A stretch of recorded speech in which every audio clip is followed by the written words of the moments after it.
When I think about this process, I think about deep schooling, deep education. The ancient Greeks referred to it as paideia, which is this combination of the physical, the intellectual, and maybe perhaps even the spiritual. And this is definitely has been this journey of like the physical endurance of making something as large as me, but also working with all these types of people in a bronzery, melting metals, putting them together, and then putting it on this pedestal.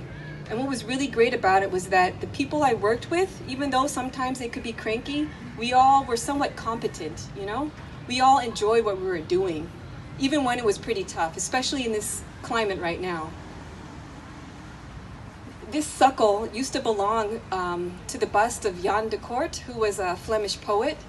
He was active in the early to late 1800s. And I had to think about what was he facing when he was a poet? Because he was talking about these romantic themes, the beauty of a young girl. But when I looked at the history of what was going on here, there was a fortification occurring, and you could still see the remnants of this.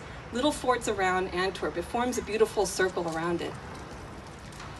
His bust, a terracotta bust, which had fallen over in the 1960s, was made by a sculptor who also did another sculpture here of Everest Alwaard, who was known as, who was also an alderman of culture here in Antwerp. And what he is known for, his legacy, was that he helped to increase the education of school children in the schools here. And when I think about that time period, that was probably around the Industrial Revolution, right? So you have these children who are probably working in factories. But this guy had the courage somehow, along with all these other people he was working with, to say, okay, these children need to be educated. This is our future, you know? So I think like this is standing with these other figures, these people who are standing up for something, and they're recognized for something. And so I have to say that in regards to schooling, there is this man, Dr. Cornel West, he's an educator in the United States. He says, real education is the fusing of the formation of our wise attentions to the cultivation of our critical thinking. And then you form the maturation of courageous and compassionate people.